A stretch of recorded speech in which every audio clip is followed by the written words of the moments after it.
এক দ্বীপে গিয়ে যখন নৌকা ঠেকলো তখন দেখছে একটা প্রাণী, জীব জন্তু জানোয়ার, গরু ছাগল মহিষ যেমন জীবজন্তু জানোয়ার, এরকম জীবজন্তু জানোয়ার যার মুখ এবং পা সব এত বিশাল লোমে ঢাকা যে কোনটা মুখ আর কোনটা পিছন এটা বোঝা যাচ্ছে না, এই জানোয়ার কথা বলতেছে। তো মানুষ তো কোনোদিন দেখেনি মানুষ ছাড়া আর পৃথিবীর কোনো জীবজন্তু জানোয়ারকে কথা বলতে। তো আরবের ওই মানুষেরা এই জানোয়ারকে কথা বলতে দেখে মনে করেছে এটা জিন, শয়তান, কিন্তু ও কিন্তু জীবজন্তু জানোয়ার। ও বলছে আনাল জাসাস, আমি গোয়েন্দা, একটা মানুষ তোমাদের সাথে সাক্ষাতের অপেক্ষা করছে, এদিকে যাও। তো তামিম আদ-দারি বলছে আমরা যখন ওই মানুষের কাছে গেলাম, বিশাল দেহের মানুষ, এত বিশাল দেহের মানুষ আগে কোনোদিন কখনো দেখিনি। তো দাজ্জালের বিশাল দেহের হওয়াটা কি ব্যতিক্রম কিছু? ব্যতিক্রম কিছু নয়।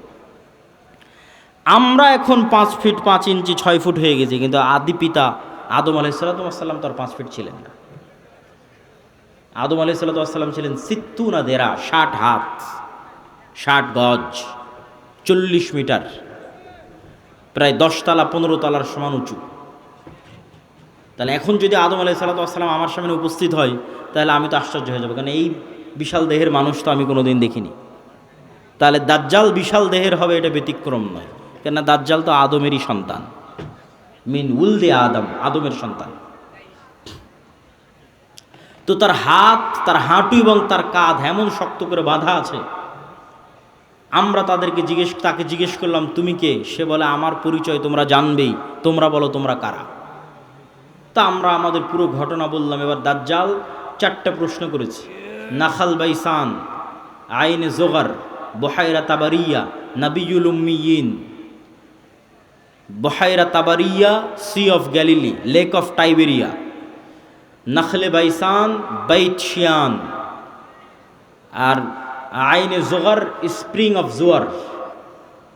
আর নাবিয়ুল উম্মিয়িন, পড়ালেখা জানে না, লিখতে জানে না, পড়তে জানে না এমন নবী। আমাদের নবী মুহাম্মদ সাল্লাল্লাহু আলাইহি ওয়াসাল্লাম লিখতেও জানতেন না, পড়তেও জানতেন না। উনি দেখে যে পড়বেন এটা জানতেন না, কোরআন মুখস্থ করেছিলেন। প্রিয় উপস্থিতি, তো দাজ্জাল তাদেরকে এই যে 4টে জিজ্ঞেস করলো, 4টে জিজ্ঞাসার প্রথম 3টে জিজ্ঞাসার সাথে পানি কানেক্টেড আছে, পানি এবং চাষ কানেক্টেড আছে। সি অফ গ্যালিলি, পানির উৎস, বহাইরা তাবারিয়া, ইসরায়েলের সীমানার মধ্যে। এখন এটা ইসরায়েলের সীমানার মধ্যে। বাইবেলের প্রফেসি অনুযায়ী তথা বাইবেলের বর্ণনা অনুযায়ী ঈসা আলাইহিস সালাম যত মোজেজা দেখাতেন সব এই সাগরে, এই সাগরের আশেপাশে, এই লেক, এই হ্রদ, এই খালের আশেপাশে। তো দাজ্জাল বলছে একদিন এখানে পানি থাকবে না। এখন পানি দাজ্জাল আসার আগেই শেষ হবে সেটা ঠিক না, আসলে না, দাজ্জাল আসার শেষ হবে না। কেন আর এক হাদিসে বলতেছে ইয়াজুজ মাজুজ যখন বের হবে তখন ওরা বহাইরা তাবারিয়ার পানি খেয়ে শেষ করে দিবে, খেয়ে শেষ করে দিয়ে অন্যদিকে আগাবে পানি শেষ করার জন্য। তাহলে পানি যদি দাজ্জাল আসার আগেই শেষ হয়, তাহলে ইয়াজুজ মাজুজ আবার কোথায় পানি পাবে? এটাও তো একটা প্রশ্ন। কিন্তু দাজ্জাল বলছে এখানে একদিন পানি থাকবে না। তার মানে কি ইয়াজুজ মাজুজ এসে শেষ করবে ওটার ভবিষ্যৎবাণী, না দাজ্জাল আসার আগেই শেষ হবে? মানে অনেকেই দেখি এখন খুঁজে যে বহাইরা তাবারিয়াতে পানি শেষ হচ্ছে কিনা, সেটার জন্য বলতেছে যে পানি যে দাজ্জাল আসার আগেই শেষ হবে এটা মনে করাটা একদম 100% ঠিক এটা বলা যাবে না। কেন আর এক হাদিসে কি বলা হচ্ছে? ইয়াজুজ মাজুজ এসে বহাইরা তাবারিয়ার পানি খেয়ে নেবে। তো বলে এখানে একদিন পানি থাকবে না। 2 নম্বর কি? নাখাল বাইসান, বাইসানের খেজুর বাগান, এটাও ইসরায়েলের একটা বড় শহর, বাইত শিয়ান। বলে এখানে কি মানুষ খেজুর চাষ করে? তো বলে করে। তো বলে এখানে একদিন পানিও থাকবে না, খেজুর চাষের ব্যবস্থাও থাকবে না। তার বলে আইনে জোগার, স্প্রিং অফ জোয়ার, এটার বর্ণনাও বাইবেলে আছে। আগের যেমন বহাইরা তাবারিয়ার বর্ণনাও বাইবেলে আছে, এই আইনে জোগার, স্প্রিং অফ জোয়ার, এটার বর্ণনাও বাইবেলে আছে। কি হিসেবে আছে? লূত আলাইহিস সালাম যেখানে ছিলেন ওই শহরটা যখন আল্লাহ ধ্বংস করে দিলেন, যে লূত আলাইহিস সালামকে যেখানে তিনি আশ্রয় দিলেন সেখানে তার জন্য পানির ব্যবস্থা, অথবা যে জায়গায় তিনি আশ্রয় নিয়েছিলেন সেই জায়গা হচ্ছে স্প্রিং অফ জোয়ার। এই জন্য ওই বহাইরা তাবারিয়ার স্প্রিং অফ জোয়ার, আইনে জোগার, এই দুটেই খ্রিস্টানেরা ব্যাপক হারে দেখতে যায়, ভিজিট করতে যায়। তো এখান থেকে আমাদের জানার বিষয় কি? এই হাদিস থেকে জানার বিষয় হচ্ছে দাজ্জাল প্রশ্ন করেছে একটা নির্দিষ্ট জায়গায়, যার প্রত্যেকটা এরিয়া 30-40 কিলোমিটারের মধ্যে। এই বহাইরা তাবারিয়া বলেন, আইনে জোগার বলেন, নাখাল বাইসান বলেন, এই বগুড়া জেলার মধ্যেই, মানে একটা সেম এরিয়ার মধ্যেই। তথা কিয়ামতের পূর্ব মুহূর্তের ফিতনার বর্ণনাগুলো নিশ্চিতভাবে কিয়ামতের পূর্ব মুহূর্তে যা যা হবে এগুলো মক্কা মদিনার বাইরে, মক্কা মদিনায় হবে না। মক্কা মদিনা ফিতনা মুক্ত থাকবে। কোথায় হবে তাহলে? সিরিয়াতে, শাম। শাম মানে আগে ফিলিস্তিনি বোঝানো হতো, শাম মানে আগে মসজিদে আকসাই বোঝানো হতো। শাম মানে আজকের শাম নয়, তথা মসজিদে আকসা এবং এর আশেপাশের অঞ্চল যেগুলোতে এখন ইসরায়েল, ফিলিস্তিন, জর্ডান, এই যে অঞ্চলগুলো এবং এখনকার যে সিরিয়া, সব কিছু এই অঞ্চলে হবে। দাজ্জালের এই সংক্ষিপ্ত বর্ণনা এবং দাজ্জালের ফিতনার এই সংক্ষিপ্ত বর্ণনার পরে কি হবে? ওই যে মুজাহিদ বাহিনী যারা দাজ্জালের মিথ্যে সংবাদ শুনে এবার দেমাশকে ফিরে আসবে, যুদ্ধ বিজয় অভিযান বাদ, কেন এটা ভয়ঙ্কর ফিতনা। এই ভয়ে দাজ্জাল আসলে বের হয়েছে কিনা, যুদ্ধ বাদ দিয়ে সবাই ফিরে আসবে তাদের যেটা সেন্টার, তাদের সেন্টার দামেস্ক। যুদ্ধ যদি রোম পর্যন্ত গিয়ে থাকে, ইতালির রাজধানী, ওখান থেকেও ফিরে দামেস্কে আসবে। যদি তুরস্কের রাজধানী ইস্তাম্বুল পর্যন্ত গিয়ে থাকে, ওখান থেকে ফিরে দামেস্কে আসবে। এবার দামেস্কে আসতে আসতে সত্যি দাজ্জাল বের হয়ে যাবে। এবার রিয়ালি প্রকৃত অর্থে দাজ্জাল বের হয়ে গেছে। এবং দাজ্জাল বের হওয়া মাত্রই সকল ক্ষমতা দাজ্জালের কাছে চলে যাবে। এটার বিবরণ আরেকটু পরে দিব, এখানে এটা শেষ করে নিই। তো দাজ্জাল বের হয়ে যাবে। এই দামেস্কের মসজিদে ফজরের সালাতে যখন জামাত হবে, তখন এবার ঈসা আলাইহিস সালাতু ওয়াস সালাম অবতীর্ণ হবেন। কেননা দাজ্জালের ফিতনা যেই লেভেলের অলৌকিক, ওইটা মোকাবেলা করার জন্য ওই লেভেলের অলৌকিক লাগবে। তথা দাজ্জালের এই ফিতনা মোকাবেলা ওই মুজাহিদরাও করতে পারবে না যারা ইস্তাম্বুল বিজয় করেছে, রোম বিজয় করেছে। এবং কিছু কিছু হাদিসের বর্ণনা অনুযায়ী তারা ভারতও বিজয় করতে পারে। মানুষের মাথায় একটা চিত্র আগে থেকে ঢুকে আছে যে দাজ্জাল যখন বের হবে পৃথিবীতে, তখন পুরো পৃথিবী দাজ্জালের কন্ট্রোলে থাকবে। এটা ভুল কথা। দাজ্জাল যখন বের হবে তখন পুরো পৃথিবী মুসলমানদের কন্ট্রোলে থাকবে। মানে মুসলমানেরা বিজয় করে শেষ করে দিবে, সব বিজয় করে ফেলবে। মসজিদে আকসা বিজয়, ইস্তাম্বুল বিজয়, খ্রিস্টানরা তো পরাজিতই হয়ে যাবে, ইতালির রাজধানী রোম বিজয়, ভারত বিজয়, পুরো পৃথিবীতে মুসলমানদের জয় জয়কার থাকবে। হাদিস থেকে আমি যতটুকু চিন্তা ভাবনা করে দেখেছি, এটাই বেশি খাপ খায়, এটাই বেশি মিলে, যে দাজ্জাল বের হওয়ার পূর্বে, ইমাম মাহদি আসার আগেই, অথবা ইমাম মাহদির সাথী, অথবা ইমাম মাহদি সহ, যেটাই বলেন, দাজ্জাল এবং ঈসা ইসলাম আসার পূর্বে পৃথিবী মুসলমানদের, মসজিদে আকসা মুসলমানদের, তুরস্ক মুসলমানদের, ইতালি, পুরো ইউরোপ মুসলমানদের, ভারত মুসলমানদের, সবই মুসলমানদের। মুসলমানদের বিজয় যখন সর্বোচ্চ স্তরে, এবং দাজ্জালের কোনো ষড়যন্ত্র যখন ওর কাজে দিচ্ছে না, দাজ্জালের পক্ষ হয়ে পৃথিবীতে কাজ করবে এরকম কোনো বড় শক্তি আর পৃথিবীতে নাই, এবার নিজেই দাজ্জাল বের হয়ে আসবে। কেননা যারা দাজ্জালের পক্ষ নিয়ে কাজ করতে, এরা সব বিপদে পড়ে গেছে, কেননা বিজয় মুসলমানদের হয়ে গেছে। তো ইহুদিরাও এক মাসিহের অপেক্ষা করতেছে, বিপদ থেকে, বিপদে পড়লে বিপদ থেকে বাঁচায় যে সে মাসিহ, মাসিহ দাজ্জাল। খ্রিস্টানেরাও ঈসা মাসিহ, বিপদে পড়লে বিপদ থেকে বাঁচায় যে সেই মাসিহ ঈসা আলাইহিস সালাম বিপদ থেকে বাঁচাবে।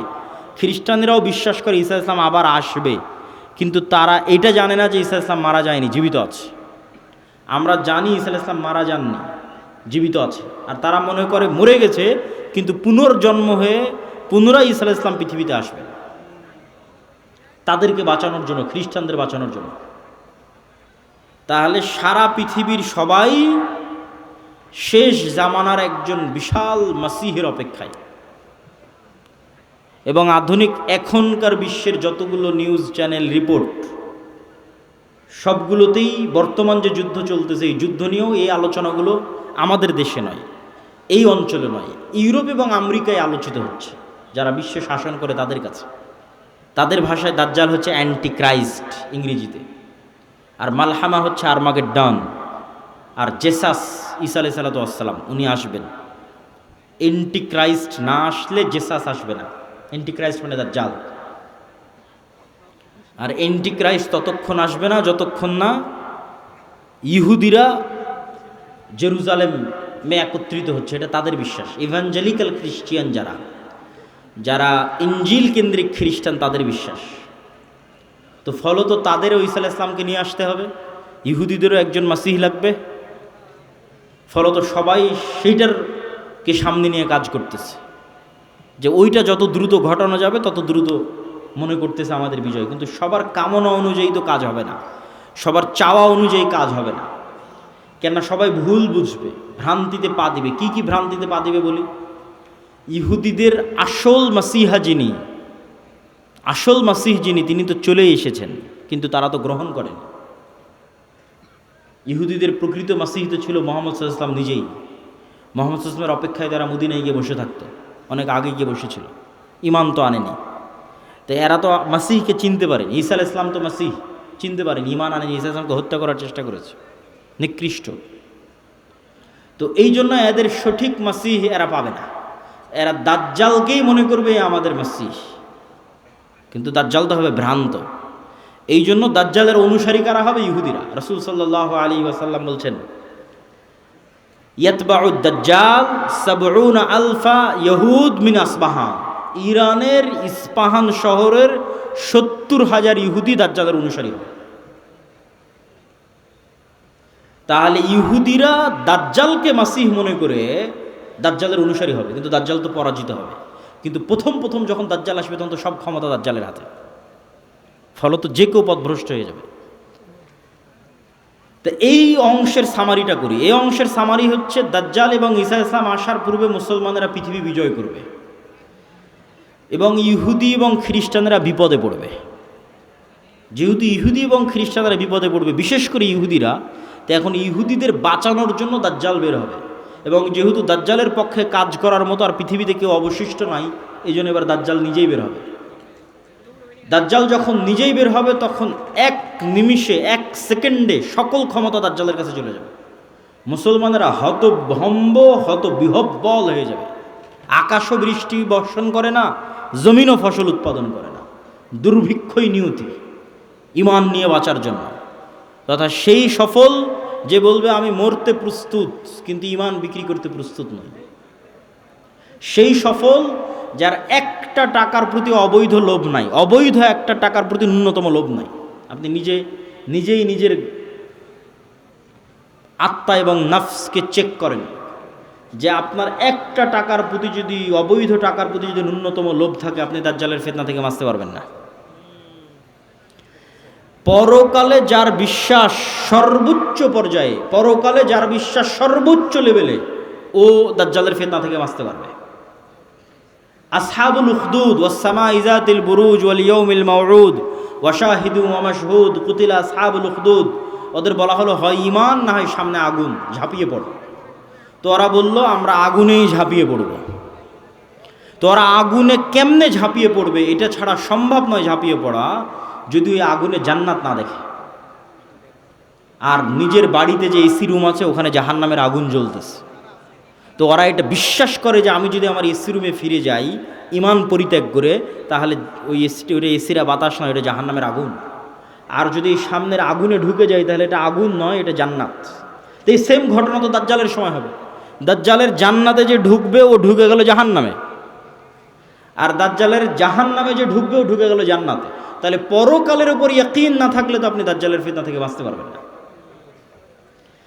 তাহলে এবার দাজ্জালের আবির্ভাবের পর সারা পৃথিবীর সব মুমিন মুসলমান বিপদে, কোনো খাবার নাই, অসহায়, কিচ্ছু নাই। এবার বিপদগ্রস্ত মুমিন মুসলমানদের বাঁচানোর জন্য আসবে ঈসা আলাইহিস সালাম। এই হলো প্রেক্ষাপট। তাহলে শুরুতে বিপদে ইহুদি খ্রিস্টানেরা, বাঁচাতে আসবে দাজ্জাল। সব ক্ষমতা তখন দাজ্জালের কাছে। বিপদে এবার মুসলমানেরা। কোন মুসলমানেরা? যারা সব দেশ বিজয় করে শেষ করে দিয়েছে। তুরস্ক বিজয় করেছে, মসজিদে আকসা, ভারত, তারপরে ইতালি, সব বিজয় শেষ করে দিয়েছে। ওরা এখন চরম বিপদে। এবার ওদেরকে বাঁচানোর জন্য আসবে ঈসা আলাইহিস সালাম। তো ঈসা আলাইহিস সালামও এমন অলৌকিক ক্ষমতা নিয়ে আসবেন যে তার নিঃশ্বাস যতদূর পর্যন্ত যাবে, নিঃশ্বাসে কাফের মারা যাবে। আল্লাহু আকবার, আল্লাহু আকবার। নিঃশ্বাসের স্পর্শে কাফের মারা যাবে। রাসূল সাল্লাল্লাহু আলাইহি ওয়াসাল্লাম বলেছেন। আর ঈসা আলাইহিস সালামের অলৌকিকত্ব এত টপ লেভেলের হবে যে দাজ্জালকে আলাদা করে হত্যা করা লাগবে না। দাজ্জাল যদি শুধু দেখে ঈসা আলাইহিস সালামের দিকে, ইয়াজুবু কামা ইয়াজুবুল মা, পানিতে লবণ দিলে যেভাবে গলে যায় সেভাবে গলে যাবে। ছেড়ে দিলে গলেই মারা যাবে, কিন্তু ঈসা আলাইহিস সালাম ছাড়বেন না, নিজে হাতে হত্যা করবেন।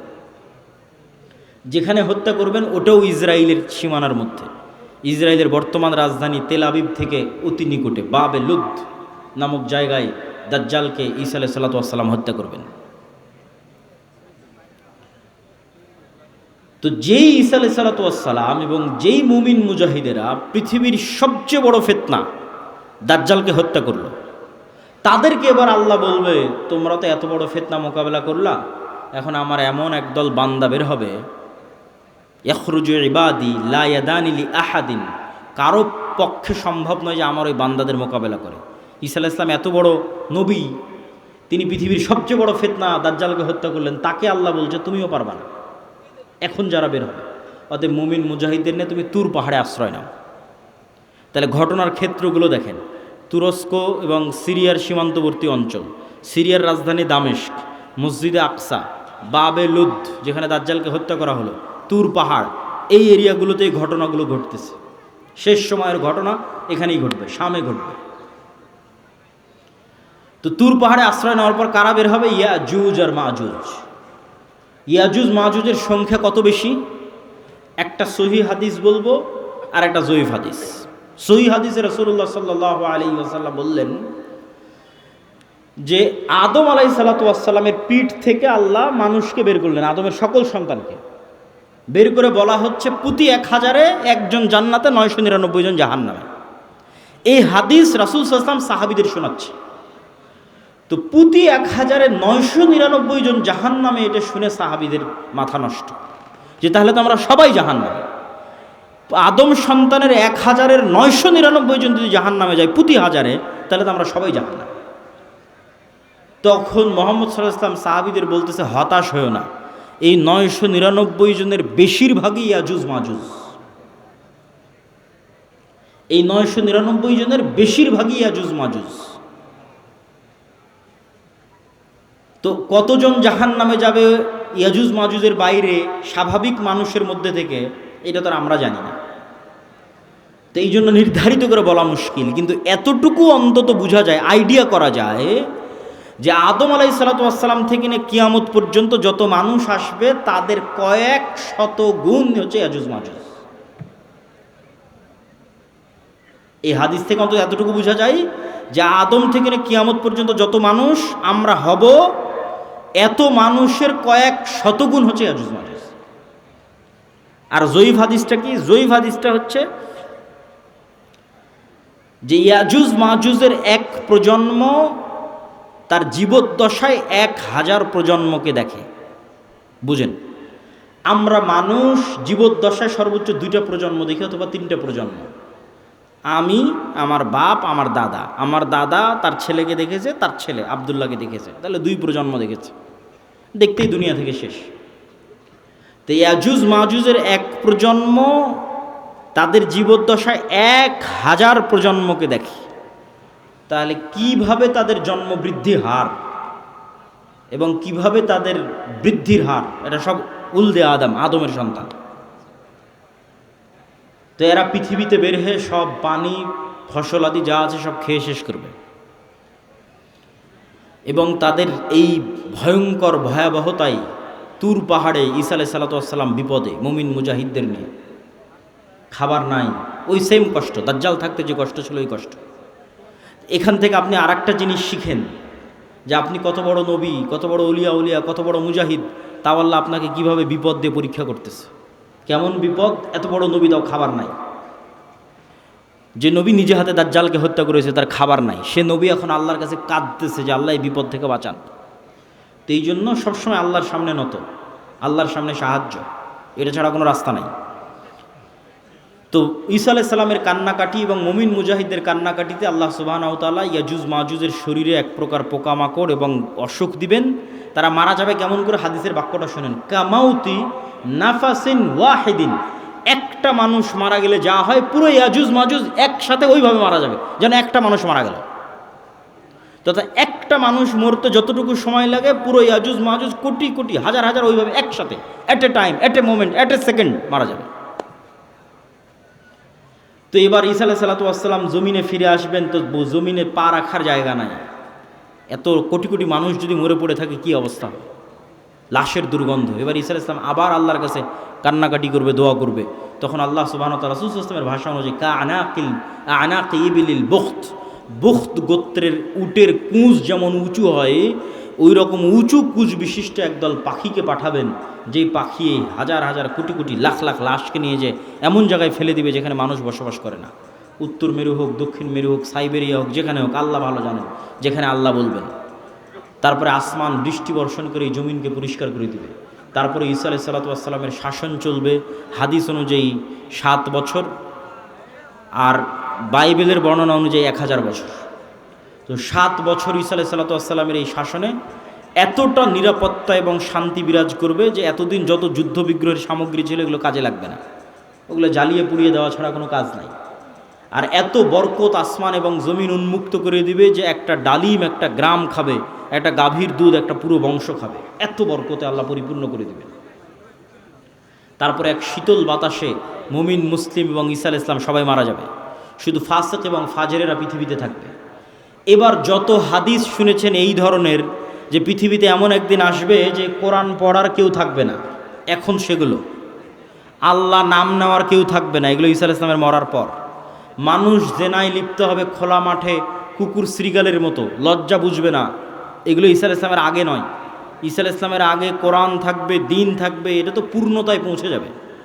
এখন পতন দেখতে পাচ্ছেন, কিন্তু আল্লাহ মুতিম্মু নূরিহি আগেই বলে নিয়েছে আয়াতগুলো, এই দিন তো সারা পৃথিবী বিজয় করবে, আর এই বিজয় ধারা তো ঈসা আলাইহিস সালামের আসার আগেই শুরু হয়ে যাবে। তাহলে কিভাবে কোরআন হাদিস শেষ হবে? শেষ হবে না, এগুলো আরও বাড়বে। কিন্তু এটা শেষ যে হবে সেটা কখন? ঈসা আলাইহিস সালামের মরার পর। তখন আর নাই, তখন কোরআন নাই, হাদিস নাই, আল্লাহর নাম নাই, মানুষের লজ্জা উঠে যাবে। এই ফাসিক ফাজেরের উপর আল্লাহ সুবহানাহু ওয়া তাআলা কিয়ামত কায়েম করবেন। প্রিয় উপস্থিতি, আমি আমার বক্তব্য দীর্ঘায়িত করতে চাই না। এই পুরো ঘটনা থেকে যা বড়, যে মূর্তির ইবাদত করতো অথবা এখনও করে, তাদের সাথে কোরআনের যে তর্ক বিতর্ক, ওই তর্ক বিতর্কের মানদণ্ড হচ্ছে তোমরা যেই সমস্ত বাতিল ইলাহের পূজা করো এদের রব হওয়ার ক্ষমতা নাই। রব হওয়ার ক্ষমতা নাই মানে কথা বলার ক্ষমতা নাই, শোনার ক্ষমতা নাই, দেখার ক্ষমতা নাই, সৃষ্টির ক্ষমতা নাই। এরা একটা মাছি বানাতে পারবে না, মশা বানাতে পারবে না, এরা একটা খেজুরের বিচির দানার উপরের যে পাতলা আবরণ থাকে ওটার পর্যন্ত এরা মালিক নয়। তাহলে যে রব নয় ও ইবাদতের যোগ্য কেমনে হয়? রব তো আমি, আসমান জমিন আমি বানিয়েছি, সূর্য চন্দ্র আমি বানিয়েছি, ইবাদত আমার করো, এই দিয়ে কোরআন পরিপূর্ণ। এটা মানুষের বুঝতে সহজ যে এর ক্ষমতা নাই, কেন এর ইবাদত করব। কিন্তু এই কনটেক্সট অচল হয়ে যাবে যখন দাজ্জাল আসবে। কেন দাজ্জাল রব যা যা করতে পারে তার প্রায় সব কিছুই করে দেখাবে। এই জন্য দাজ্জালের ফিতনা সবচেয়ে ভয়াবহ, ভয়ঙ্কর ফিতনা। মা কালী, মা দুর্গা আর শাহজালাল আর শাহপরাণ, যাদেরই মানুষ আল্লাহ বাদ দিয়ে ইবাদত করছে, আর ঈসা আলাইহিস সালাতু ওয়াস সালাম আর মারিয়াম আলাইহিস সালাতু ওয়াস সালাম আর যাদেরই ইবাদত করছে,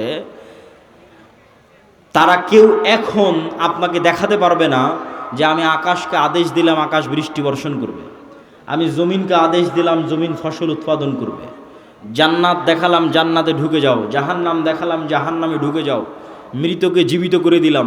এইরকম একচ্ছত্র কন্ট্রোল যা একমাত্র রবের থাকে তার কারণ নাই, ফলত ওদেরকে বাতিল ইলাহ প্রমাণ করা সহজ।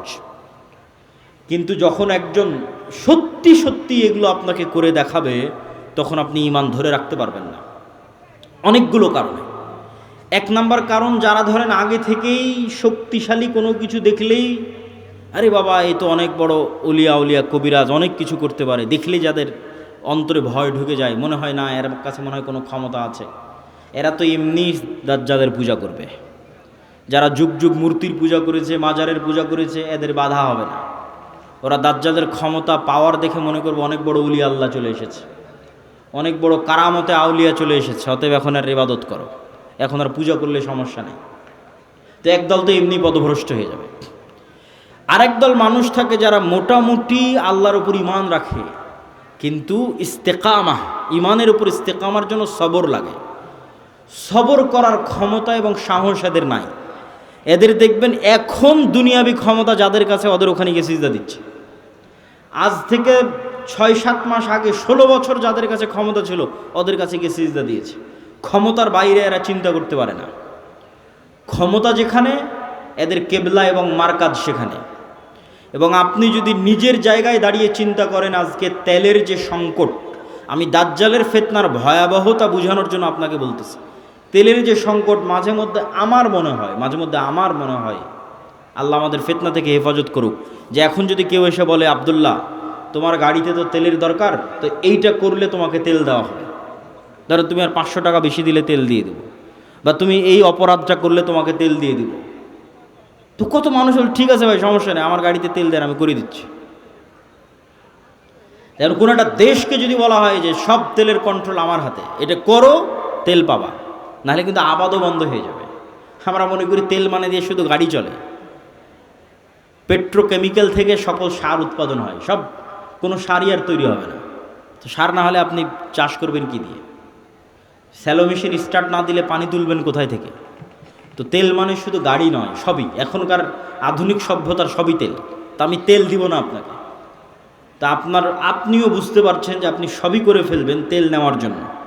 তো কোরআন এবং হাদিসে তো এর চেয়ে বড়টা বলা আছে, তেলের কথা বলা নাই, সরাসরি আকাশের বৃষ্টির কথা বলা আছে, জমিনের ফসলের কথা বলা আছে ডাইরেক্ট, যে দাজ্জাল ইরাক এবং শাম এই দুই দেশের মধ্যের সীমানা দিয়ে যেতে থাকবে।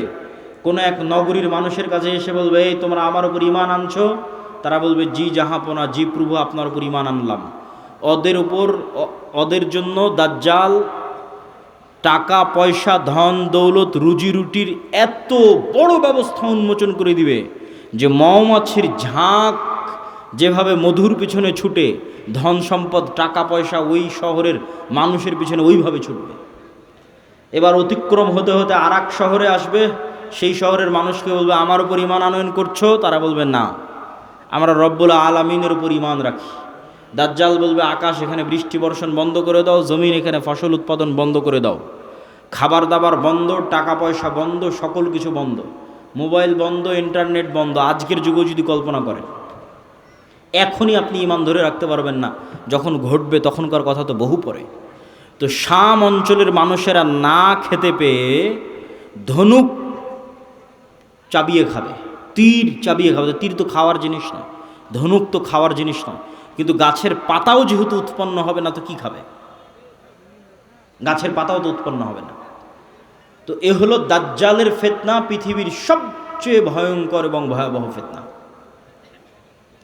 দাজ্জালের ফিতনা সম্পর্কে বলতে গিয়ে দুইটা হাদিস না বললেই নয়।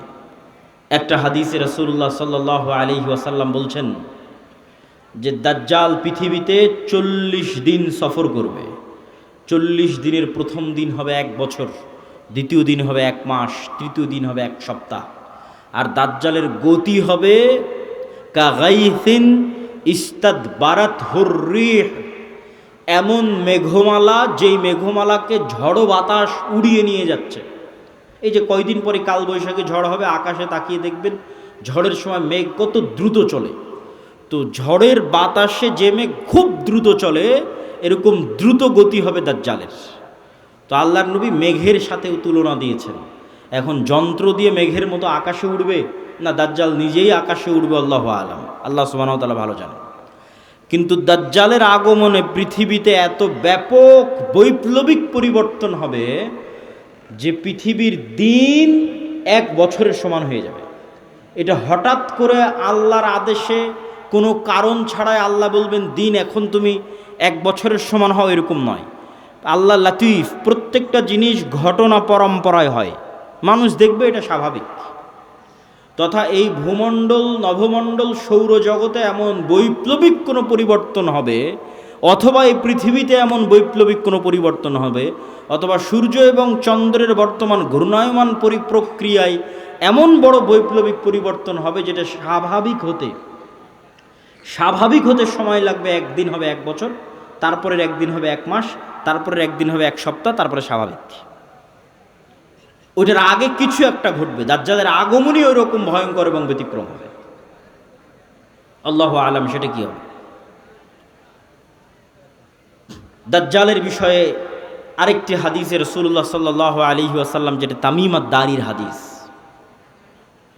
যারা 30 দিন সমুদ্রে লাইবা বিহিমুল মাউজ শাহরান কামিলান, সমুদ্রের ঝড়ো বাতাস এবং ঢেউ 1 মাস যাবৎ তাদেরকে কোথায় নিয়ে গেছে কোনো কন্ট্রোল ছিল না নৌকার উপর। মুনকিরে হাদিস দৌড়ায় দুইটাই, মুনকিরে হাদিসেরাও ভিডিওর পর ভিডিও দেয়, বলে যেটা কোরআনে না এটা বিশ্বাস করবে না। কোরআনে কিন্তু ইয়াজুজ মাজুজের কথা আছে, দাজ্জালের কথা নাই, বলে যেটা কোরআনে না এটা বিশ্বাস করবে না। আবার একদল নাস্তিক বলে যে এই পৃথিবীর স্যাটেলাইট ক্যামেরা সব আছে, কই তোমার দাজ্জাল, কই তোমার ইয়াজুজ মাজুজ। একটা ছোট্ট তথ্য দিয়ে রাখি, মানুষ মহাকাশ সম্পর্কে যা জানে এই মাটির নিচ সম্পর্কে তাও জানে না। এটা আমি কয়েকদিন আগে পড়াশোনা করতে গিয়ে দেখলাম যে মানুষ সারাদিন মহাকাশ নিয়ে গবেষণা করছে, চাঁদে যাবে, মঙ্গলে যাবে, কিন্তু মাটির নিচে মাত্র 12 কিলোমিটার পর্যন্ত মানুষ জানে, তারপরে আর জানে না। তাহলে এই পুরো পৃথিবী কত বড়, আপনি এখান থেকে 12 কিলোমিটার মাপেন কত দূর হয় গাবতলী বাজার থেকে, তো মাটির নিচে মাত্র 12 কিলোমিটার পর্যন্ত আপনি জানেন, তার নিচে আর কেউ জানে না। পৃথিবীর বর্তমান কোনো বিজ্ঞানী নাই, কোনো বিজ্ঞান নাই, কেন ওই 12 কিলোমিটার পরে গবেষণা করার সক্ষমতাই নাই, কোনো যন্ত্র মেশিন পাঠানোর সক্ষমতাই নাই। তাহলে মাটির নিচের মাত্র 12 কিলোমিটার পর্যন্ত আপনি জ্ঞান রাখেন। আকাশে চন্দ্রে চলে গেছেন, গ্রহ মঙ্গল গ্রহে চলে গেছেন, সেটা ভিন্ন বিষয়, কিন্তু নিজের পায়ের নিচে এটাই জানেন না। এই যে বিশ্বের এই উন্নত বিজ্ঞানের সর্বোচ্চ শিখরে পৌঁছে মানুষ জানে না যে এই মাটির নিচে কি আছে। তাহলে কেমনে মানুষ দাবি করবে দাজ্জাল কোথায়, ইয়াজুজ মাজুজ কোথায়? এই দাবি করাই তো ভুয়া, পাগলামি। আরেকটা জিনিস দেখলাম, মহাসাগর সম্পর্কে মানুষ অজ্ঞ।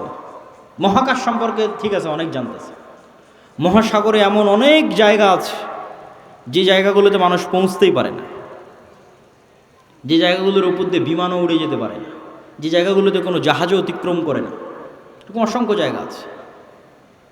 তো সাগর এবং সাগরের নিচে কি আছে, মাটি এবং মাটির নিচে কি আছে, এটা সম্পর্কে আজকের বিশ্ব সবচেয়ে অজ্ঞ, অন্তত মহাকাশের তুলনায়। তো ইন্নাল্লাহ আলা কুল্লি শাইইন কাদির, আল্লাহ সকল কিছুর উপর ক্ষমতাবান।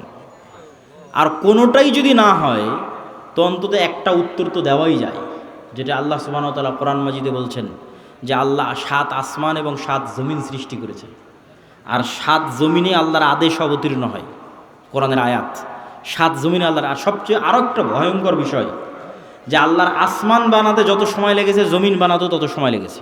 7 আসমান বানাতে যা টাইম 7 জমিন বানাতেও তাই টাইম। তাহলে 7 আসমান কত বড়, 7 জমিন তাহলে কত বড় হতে পারে? এখন ইয়াজুজ মাজুজ আর দাজ্জাল যদি অন্য জমিন থেকে বের হয়ে আসে, এই জমিনে কিছু করার নাই, এটাকে অস্বীকার করতে পারবে না যে না নিশ্চিত নাই। তো অতএব আল্লাহ সুবহানাহু তাআলা সকল কিছুর উপর ক্ষমতাবান। এই জমিনেও থাকতে পারে, এই জমিনের সাগরেও থাকতে পারে, এই জমিনের নিচেও থাকতে পারে, মানুষের জ্ঞান পরিপূর্ণ নয়, অন্য জমিনেও থাকতে পারে, সেখান থেকেও আসতে পারে।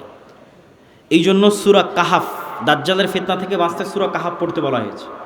সূরা কাহাফের সব ব্যতিক্রম ঘটনাগুলো দাজ্জালের আসার সাথে মিলবে, দাজ্জালের যুগের যে ফিতনা ওগুলোর সাথে মিলবে। সূরা কাহাফের 4টা ব্যতিক্রম ঘটনা আছে, তার মধ্যে একটা ব্যতিক্রম ঘটনা খিজির আলাইহিস সালামের। কই থেকে আসলো খিজির আলাইহিস সালাম, কোথায় ছিল? বলে মাছ যেখানে জীবিত হয়ে যাবে সেখানে খিজির আছে, তুমি মাছ ভেজে নিয়ে রওনা দাও, যেখানে মাছ জীবিত হয়ে যাবে ওখানে খিজির আছে। তো খিজির আলাইহিস সালাম জিজ্ঞেস করতেছে যে সালাম কিভাবে? মুসা আলাইহিস সালাম সালাম দিচ্ছে, সালাম জান্নাতের সালাম দুনিয়াতে কিভাবে? তো খিজির আলাইহিস সালাম যদি অন্য পৃথিবী থেকে এসে থাকে নিশ্চিত করে, অথবা এই পৃথিবীতেও থাকতে পারে, তো খিজির আলাইহিস সালামকে যদি আল্লাহ সুবহানাহু ওয়া তাআলা আড়ালে রাখতে পারে, দাজ্জাল এবং ইয়াজুজ মাজুজকেও আল্লাহ সুবহানাহু ওয়া তাআলা আড়ালে রাখার সক্ষমতা আছে। তো ওই দাজ্জালের সময়ের ফিতনার সাথে এই সূরা কাহাফের ঘটনাগুলো মিলবে। আসহাবে কাহাফ, আসহাবে কাহাফের কথা বলতে গিয়ে আল্লাহ বলছেন ওহুম আইকাজ, তাদেরকে আমি ঘুমিয়ে রেখেছি, কিন্তু মানুষ দেখলে মনে করবে ওরা জেগে আছে। আপনি দেখলে মনে করবেন এই মানুষটা জেগে আছে, কিন্তু ওরা নিজেরাও বুঝতে পারছে ওরা ঘুমিয়ে আছে, আল্লাহও বলছেন ঘুমিয়ে আছে। এইভাবেই 309 বছর পার হয়ে গেছে। ওরা ঘুম থেকে উঠে মনে করছে যে কই, আমরা তো অল্প কিছুক্ষণ মনে হয় শুয়েছিলাম, ঘুমিয়েছিলাম, কিন্তু 300 বছর পার হয়ে গেছে। তো সময়ের যে আপেক্ষিকতা, এটার কন্ট্রোল আল্লাহর হাতে। এই আপেক্ষিকতার প্রভাবিত মানুষ দেখবে যে একদিন হয়ে যাবে 1 বছরের সমান। তো পৃথিবীতে অবশ্যই ব্যাপক কোনো পরিবর্তন ঘটবে, যেটার প্রভাবে 1 বছর, 1 মাস, 1 সপ্তাহ, সেটা কি আল্লাহ সুবহানাহু ওয়া তাআলা ভালো জানে।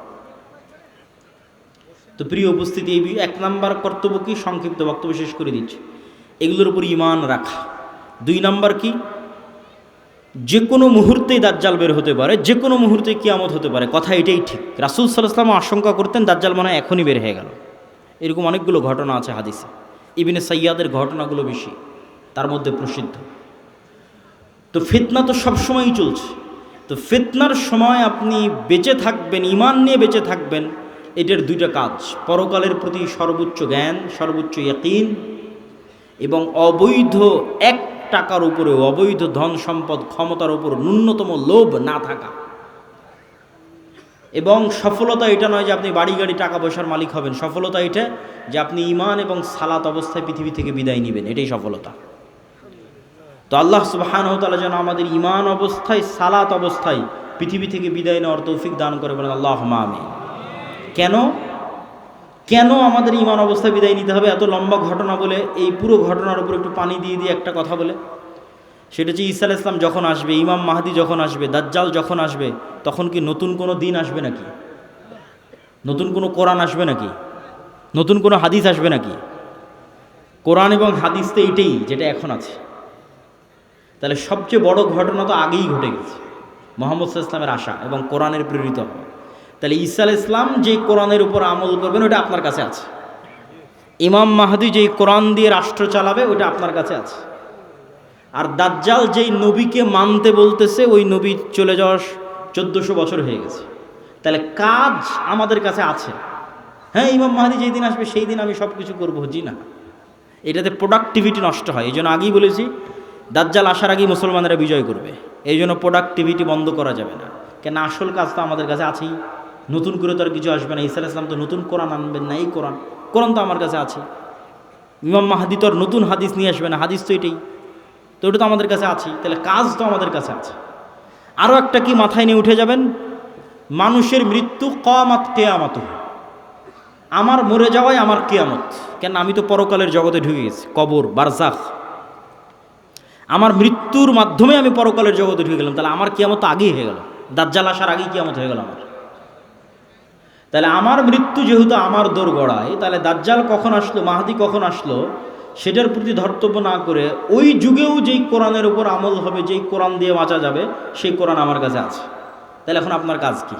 আপনার নিজের মৃত্যুর প্রস্তুতি নেওয়া, আর আপনার সামনে যে কোরআন আছে, যেটা সবচেয়ে বড় ঘটনা, দাজ্জালের চেয়েও বড় ঘটনা, মাহদি ঈসার চেয়েও বড় ঘটনা, কোরআনের প্রেরিত হবে, এইটার উপর আমল করা, পড়া, হাদিস পড়া এবং আমল করা। এবং ইমানের উপর মৃত্যু, সালাতের উপর মৃত্যু, এটা অতীত যুগের সব নবী রাসূলের শিক্ষা। আল্লাহ সুবহানাহু ওয়া তাআলা আমাদের তৌফিক দান করুক, আল্লাহুম্মা আমিন। বক্তব্যের শেষে বৈঠকি দানের আহ্বানের পাশাপাশি দুটো জরুরি কথা। এই যে ভাইয়েরা যারা মক্তব পরিচালনা করে গাবতলী শাখায়, আপনারা আমাদের মক্তব অলিম্পিয়াড দেখেছেন এনটিভিতে, বিশাল আয়োজন, সারা দেশে প্রায় 7 শতাধিক মক্তব আমাদের অধীনে ট্রেনিং করা আছে। এখনও ট্রেনিং চলতেছে রাজশাহী জামিয়া সালাফিয়াতে, নতুন 30-40টা মক্তবের, এরকম প্রতিনিয়ত ট্রেনিং চলতেই থাকে। তো এই যে প্রায় 30,000 ছাত্রছাত্রী এই 700টা মক্তবে অধ্যয়ন করে, পড়াশোনা করে। তো এই যে কোরআনের শিক্ষা, কোরআনের জ্ঞান আমরা ছড়িয়ে দিচ্ছি, এই মসজিদ, এই মক্তবগুলো থেকেই কিন্তু খেলাফা প্রতিষ্ঠিত হবে। শেষ জামানায় যারা ইসলামকে বিজয় করবে তারা বের হয়ে আসবে। এই মসজিদ, এই মক্তবগুলোকে আপনাদের মূল্যায়ন করতে হবে এবং নিজ নিজ মসজিদে মক্তব চালু করা এটা কঠিন কিছু নয়। ভাই, আপনাদের অধীনে মক্তব কেমনে চালাবো? অনেকেই প্রশ্ন করে, অতি সহজ। আপনি আমাদের যে অফিসিয়াল নাম্বার আছে সেখানে ফোন দিয়ে বলবেন পরের ট্রেনিং কবে, আপনার মক্তবের শিক্ষককে ট্রেনিংয়ে পাঠিয়ে দেবেন। ট্রেনিংয়েই তাকে সব বুঝিয়ে দেওয়া হবে কিভাবে কী হবে না হবে, মক্তব কেমনে চালাবে। শুধু এতটুকু জানা যে পরের ট্রেনিং কবে, এর জন্য কোনো বুকিংও লাগবে না, কিছু লাগবে না। ট্রেনিং শুনে জামিয়া সালাফিয়ায় ঢুকে যেতে হবে যে ঠিক আছে এতটার সময় ট্রেনিং, আমি এসেছি, 7 দিনের প্রস্তুতি নিয়ে যেতে হবে, অতি সহজ। তো এই যে আমাদের দাওয়াতি কাজগুলো, আরেকটি বড় দাওয়াতি কাজ মাসিক আল ইতিসাম। আমি নিয়মিত লিখি, সম্পাদকীয় লিখি, মিন্নাতুল বাড়ি লিখি, পবিত্র কোরআনের সংক্ষিপ্ত ব্যাখ্যা লিখি। 3টে লেখা শুধু আমারই থাকে মাসিক আল ইতিসামে। আব্দুর রহমান বিন আব্দুর রাজ্জাক, শেখ আব্দুর রাজ্জাক বিন ইউসুফ, আরও বড় বড় আলেম ওলামা সবারই লেখা থাকে, সম্পাদকীয় থাকে। এই মাসের সম্পাদকীয় আছে ইরান এবং ইসরায়েলের যুদ্ধের উপর, এরকম সমসাময়িক সব ইস্যু নিয়ে লেখা থাকে। এই মাসিক আল ইতিসামের এজেন্ট হতে হবে, নিতে হবে, পড়তে হবে, সম্পৃক্ত থাকতে হবে। আর এই যে ইমান বাড়াতে বললাম, ইমান ধরে রাখা, এটার জন্য আল্লাহর পথে যাত্রা, এই বইটা খুব গুরুত্বপূর্ণ। এটা ইমানের মজবুতির জন্যই এই বইটা লেখা, আল্লাহর পথে যাত্রা। এই বইটা প্রত্যেক মসজিদ, মাদ্রাসা, স্কুল, কলেজের দার্সের অন্তর্ভুক্ত হওয়া দরকার। যে মসজিদে মানুষ দার্স দিবে সেই দার্সের অন্তর্ভুক্ত হওয়া দরকার। আরও যে সমস্ত বই পুস্তকগুলো আছে, শেখ আব্দুর রাজ্জাক বিন ইউসুফ, আব্দুর রহিম বিন আব্দুর রাজ্জাক, কাসুস ইসলাম দেখতে কেমন ছিলেন, আইন রসুল, দোয়া অধ্যায়, উপদেশ, সালাত, সব বইগুলোকে মূল্যায়ন করতে হবে। তো পরিশেষে আমি স্বেচ্ছাসেবকদের আহ্বান করব আপনাদের মধ্যে যাওয়ার, এবং আপনাদেরকে উদাত্ত আহ্বান জানাবো যে তারা এই যে বিশাল খরচ করে মক্তব পরিচালনা করছে এবং এই সম্মেলনগুলো আয়োজন করছে, এগুলোতে আপনাদের আন্তরিক সহযোগিতা আমরা কামনা করছি। তো স্বেচ্ছাসেবক ভাইয়েরা কি প্রস্তুত আছে? তো তাদেরকে আমি ঢোকার জন্য বলতেছি। জি, এবং এর মধ্যে বক্তব্যও চলতে থাকবে। আপনারা ব্যাপক হারে এবং বেশিভাবে এই দানে অংশগ্রহণ করার, আমি কিন্তু দেখতে পাচ্ছি না স্বেচ্ছাসেবকরা যে ঢুকতেছে, এটা কিন্তু বোঝা যায় না। তো সকলেই এটাতে আপনাদের সহযোগিতা অংশগ্রহণ করবেন। অর্থনৈতিক ইবাদত খুব শক্তিশালী, জান্নাত কেনা যাবে, সকল গুনাহের কাফফারা হবে, নেকিতে যত কমতি থাকবে পূরণ করা যাবে টাকা দিয়ে। দুনিয়াতে যেভাবে প্লট এবং ফ্ল্যাট সেল হয়, আল্লাহ ওইভাবে জান্নাত সেল করেন। দুটো জিনিসে, হয় আল্লাহর রাস্তায় যুদ্ধ করে শহীদ হয়ে যাও, নাহলে আল্লাহর রাস্তায় দান করো, করে জান্নাত কিনে নাও। এর বাইরে জান্নাতের 100% কনফার্ম, নিশ্চিত জান্নাত নাই, কনফার্ম নাই। হতে পারে, যেতে পারেন, সেটা আছে। সালাত, সিয়াম, হজ, জাকাত হতে পারে, যেতে পারেন, নিশ্চিত যাবই। জেহাদ করে শহীদ হতে হবে, নাহলে টাকা দিয়ে জান্নাত কিনতে হবে। নিশ্চিত যাবই, কনফার্ম জান্নাত কিনতে চাই, নিশ্চিত। টাকা না হয় জিহাদ করে শহীদ। আর বাকিগুলোতে হতে পারে আল্লাহ যদি দোয়া করে, তওবা ইস্তেগফার কবুল করে, সালাত যদি ঠিক থাকে, হতে পারে। আল্লাহ সুবহানাহু ওয়া তাআলা ভালো জানেন। আমি আমার বক্তব্য এখানেই শেষ করছি। আমার পরে আব্দুর রহিম বিন আব্দুর রাজ্জাক, তারপর আব্দুর রহমান বিন আব্দুর রাজ্জাক, এবং সবশেষে শেখ আব্দুর রাজ্জাক বিন ইউসুফ। যেহেতু অনেক দূর দূরান্ত থেকে এসেছেন, বিশৃঙ্খলা না করে সবাই আজকের এই ঐতিহাসিক আয়োজন, এভাবে একত্রিত হওয়া খুব কম জায়গায় হয়, সবার নিজ নিজ ব্যস্ততা আছে। এই বিশাল আয়োজনকে মূল্যায়ন করবেন বিশৃঙ্খলা না করে। আল্লাহ কবুল করুক, আল্লাহুম্মা আমিন। আসসালামু আলাইকুম ওয়া রাহমাতুল্লাহি ওয়া বারাকাতুহু।